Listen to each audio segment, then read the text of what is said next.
My mother thinks that I being bullied was a very funny story and constantly brings it up years later. So I finally snapped back and embarrassed her. When I was 10 years old, I had a bad falling out with my best friend, which led to her bullying me constantly. I dreaded going to school every day and would avoid parts of our neighborhood where I knew she and her family frequented. One day, the bullying at school finally got so bad that a teacher noticed and decided she needed to call home to both of our parents. This day just so happened to be my mom's birthday. At the time, my mom was genuinely angry that she got this call on her birthday and that it put a damper on the rest of her day. She had to meet, maybe an hour tops, with my bully's mom, the principal, and a few of our teachers. She could still make the party my dad was throwing for her, but was in a bad mood due to the situation I created in her mind. As a kid, I was devastated that I was dealing with this at school. Then I came home, and my mom was against me too. I fully believed the idea that it was my fault her birthday was ruined, and that I did something wrong. In the almost 20 years since then, she's come to find it funny instead of a frustrating story. She brings it up constantly as a funny story, especially at birthday dinners or whenever we drive by a grocery store that I refused to enter for a while as a kid because my bully's mom worked there. For her, it's an absolute riot. But for me, it just brings back memories of being poorly bullied by my former best friend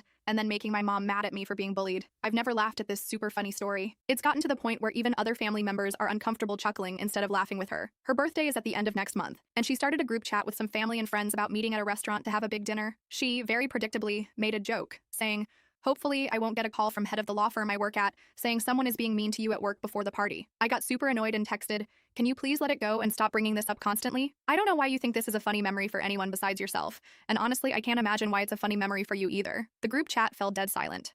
I later got a call saying I embarrassed her in front of a large group of people, and I could have at least had the decency to talk to her in private. God forbid she tries to make some light of a bad situation. She feels like she can't show her face to her friends now. I am at a point where I don't necessarily regret finally saying something, but maybe I regret going about it the way I did, especially if she now feels embarrassed in front of her friends. So am I an a-hole for calling her out?